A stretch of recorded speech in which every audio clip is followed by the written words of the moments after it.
surprise.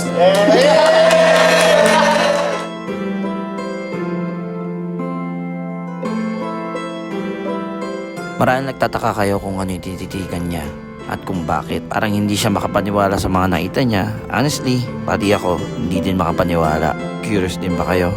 Tara mga Kasiwan Nation, no? Samahan niyo ako magbigay ng ngiti sa puso ng isang Lods Moto. Pero bago yan, sino nga ba si Lods Moto? What is up mga idol? Yan, may booking tayo papuntang Makati. What is up mga Lods? Yan, I'm back. Siya si Lods Moto, isang angkas rider at content creator. Swerte mo pag siya ang nabook mo kasi hindi ka makakarating sa iyong paroroonan nang hindi ka masaya. Tingnan mo ko na, okay lang. Huwag mo nalaban. Mag-message ka pag nakauwi ka na. Oo. Mag-message ka daw po. Ang ganda! Putang ina, ang ganda! Eh, yung isa kasi natin kasama, di makapag-ride eh. Oh.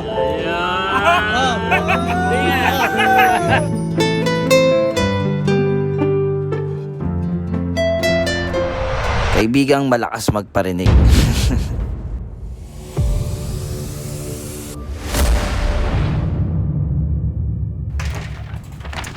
Pre, tatlong araw na lang. Ito ang project. Ito ni Jero to ah. Yan ang project. Motor ni Jero. Ang request, neon daw, tsaka matte black. Alam nyo na yan. Yung accessories, kumpletuhin mo na mamaya. Okay. Tatawag ako ng mga supplier para sa decals, tsaka dun sa matte black niya. Starting mamaya, yung motor niya dun ginagawa sa same spot kung saan niya iniwan, pero naka-motorcycle cover. Got. Coveran niya. Okay, okay. Noted it. Right.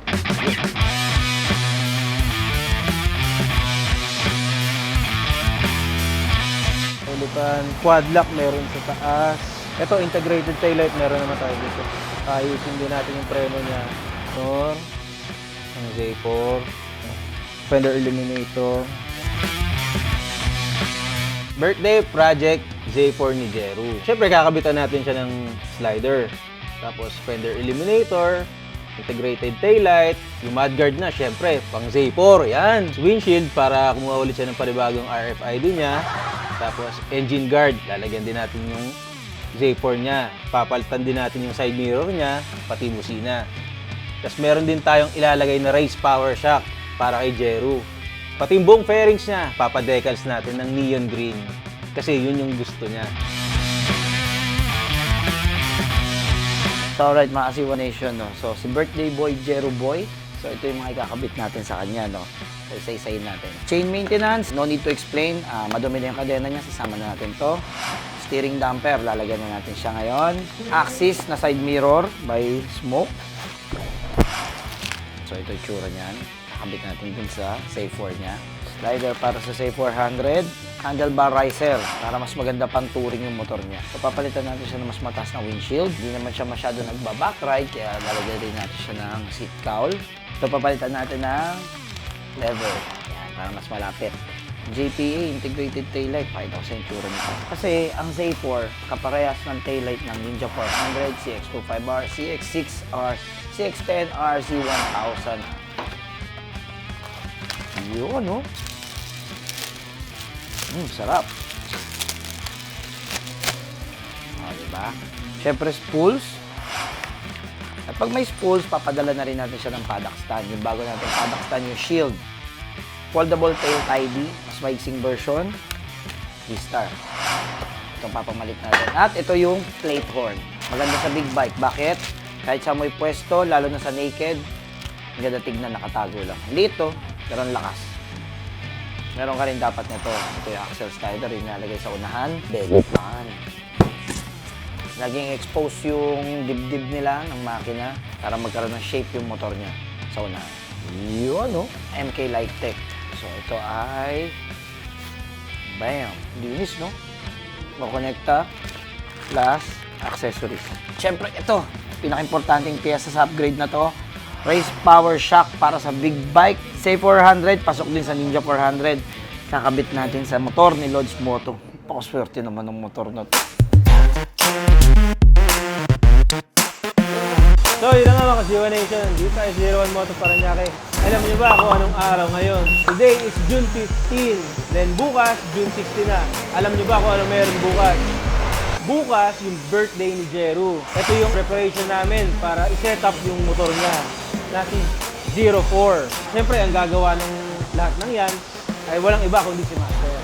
O siya, Master. Ito na bahala dyan. Simulan mo na.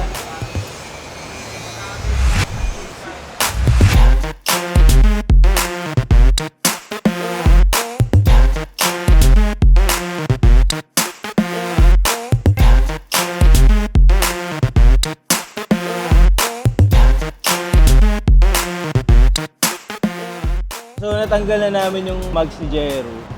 Tapos may nakita kami isang problema. Ito, may bengkong siya. Hindi ko alam kung saan sumuot si Jeru eh. Pero nung ginamit naman namin ni Boss to, hindi naman namin siya naramdaman. Papaayos natin siya ngayon, nahabulin natin ngayong araw na to. Sana magawa agad.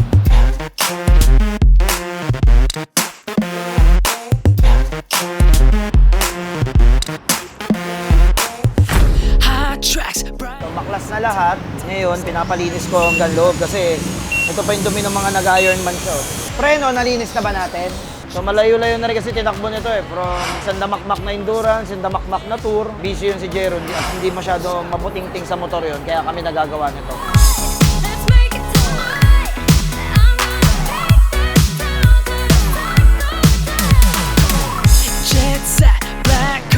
Dito basta-basta nililinis. Pag nalinis nyo to, nilalagyan nyo ng langis dito. Para yung mga maliliit na debris, yung mga alikabok, didikit sa langis.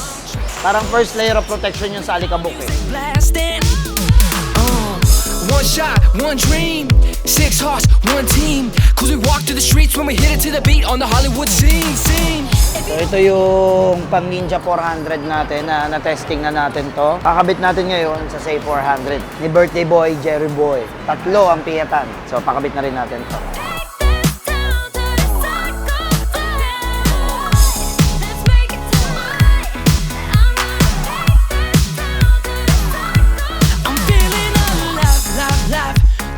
Turuan ko kayo mga Siwa Nation, no? Paano nyo re-restore yung mga plastic ninyo pag namumuti na. So, gamit tayong torch. Ayan, bumabalik na yung kulay kung mapapansin nyo.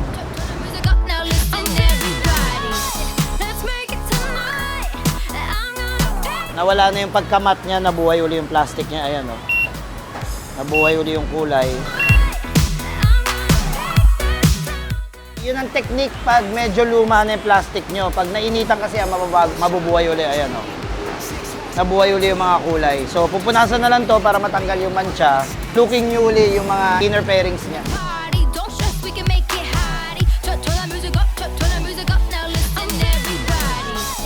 So yun na nga, dumating na yung pinaayos natin na mags niya.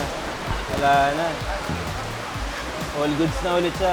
Okay na, parang wala nangyari oh. O tara na, kabit na natin to. Steering damper, yan ang isa sa mga piyesang nahirapan kaming ikabit dahil na rin dun sa adjustment ng handlebar riser niya. So, end na ng day 1 namin. So, nabaklas na namin lahat. Yung may tama na i-correct na. First thing in the morning bukas, pipinturahan to. Pati ito, papadala sa decals. Riser, tsaka steering damper. Pati yung exhaust. Kasi yung exhaust ni Jeru, slip-on lang. Iba kasi ang tono ng Ninja 400 pag naka-full system. So, ipapakat-delete ko rin to sa ilalim. So, major accomplishment namin ngayong gabi na natapos dito is yung paglilinis. Total breakdown siya ngayon. Pitch yung tools. Uwi na, pagod na kami. Are you ready?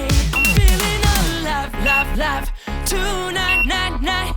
Alright, right. Are you ready? So, alright mga Siwa Nation, day 2, no? Dapat mamayang gabi na marirelease to. Ang dami pang gagawin.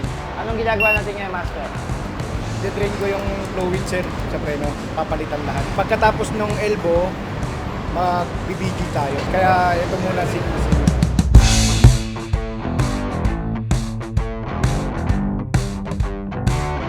So yun na nga mga Siwa Nation, nandito na tayo sa Stiga Zone, sa GMA. Dala ko na yung sample na gagawin para sa Z4 ni Jeru. Ilalapat na ni Kuya. Suit, 3-piece suit.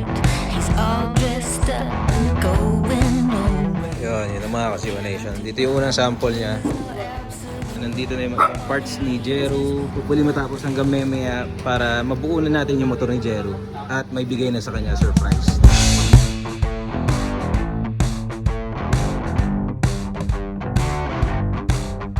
tema niya na matte black. Bubugaan na lang to eh. Ayan, oh. Ganda nito. Oh.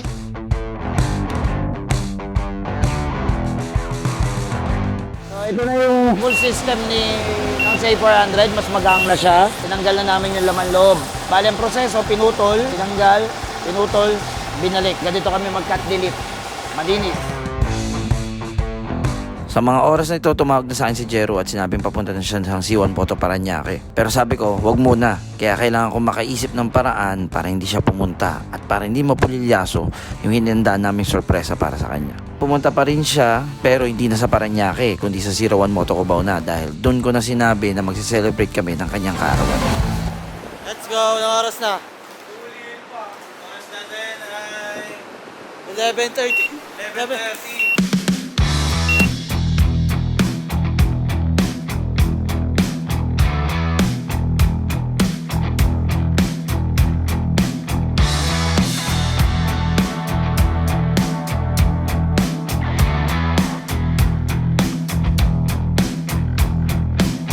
If you play with fire, you can play my game.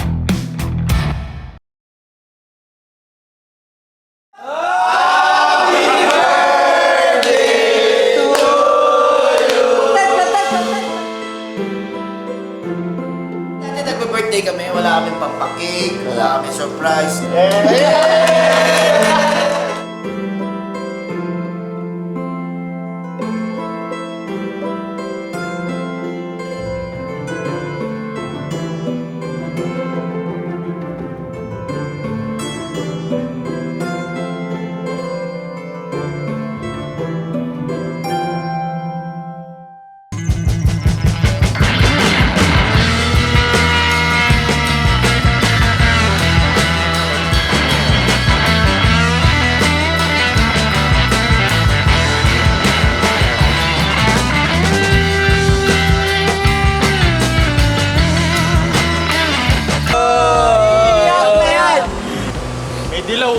San? Ayun, no, naka-race power yan. No?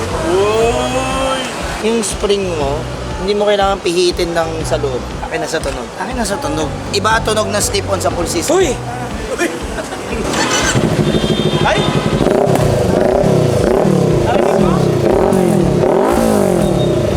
Full system na to. Naka-delete yan sa loob. Air filter, spark plug, kulang na lang dito, remap. Tatakbo na ng 220. Sorry. Iba na yung relax lang, para lang ako naka-radar, no?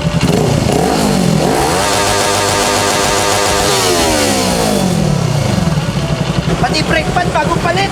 Kala ko kasi, ano yun? Pang matagalan yun. Hindi ba, ano yun, boss? Di ba normal? Normal sa'yo. Ganda, boss. Thank you, boss.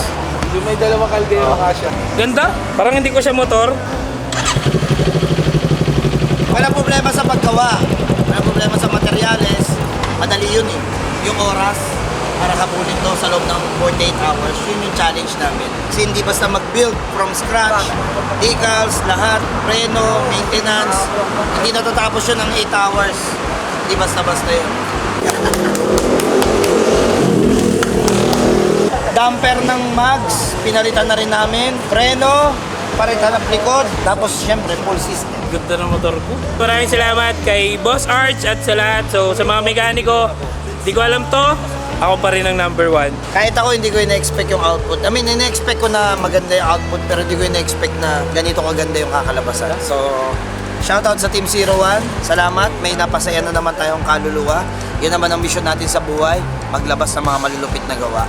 Ang tatandaan sa 01, kayo ang number 1. Let's go!